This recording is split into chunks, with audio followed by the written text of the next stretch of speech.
সবাই তো চলে গেল, মাও তো এখন আসলো না। আমি যে কখন বাড়ি যাব, এদিকে খিদেও পাচ্ছে আমার।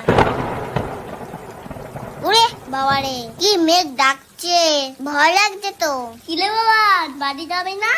বাড়ি যাবো না তো এখন থাকবো। তোর আমার সাথে। তোর ছাইটাটা কি সুন্দর, ছাতার মাথায় দুটো কানও আছে। আচ্ছা, ওকে আমাদের কথা শুনতে পাচ্ছে? হেই, ছাতাটি আবার শুনতে পারে না। তা ছাতাটা কোথা থেকে কিনেছিস? আমি কিনিনি, এটা আমার দাদু দিয়েছে। আর আমার দিকে ধর, আমি তো ভিজে যাচ্ছি। আরে টানিস না, আমি ভিজে যাবো তো। আমাকে কি ভেজানোর জন্য ডেকে এনেছিস? এটা আমার ছাতা, আমার দিকেই বেশি থাকবে। তা আমার দিকে একটু দে। না, আমার চিতে থাকবে না, এটা আমার দিকেই থাকবে। না, আমার চিতে থাকবে। এটা আমার দিকেই থাকবে। না,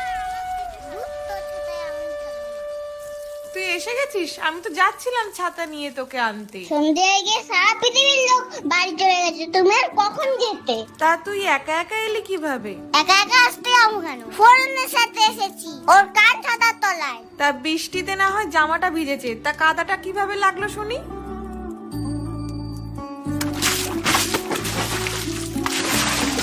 কিরে, বলবি তো? আমার শীত করছে, তোমাকে এখনো শুনতে হবে? শিগগিরই আয়, মাথাটা মুছে দি, আর তাড়াতাড়ি জামাটা খোল, না হলে ঠান্ডা লেগে যাবে। ওমা, ফোরনের মতো একটা কান ছাতা কিনে দাও না, কাল তাহলে স্কুলে নিয়ে যাব, ওকে দেখিয়ে দেবো আমার ছাতা কিরাম। ওর জন্য গায়ে কাদা লেগে গেছে। তুমি দেওয়া তো একটা কান ছাতা কিনে। কান ছাতা? সে আবার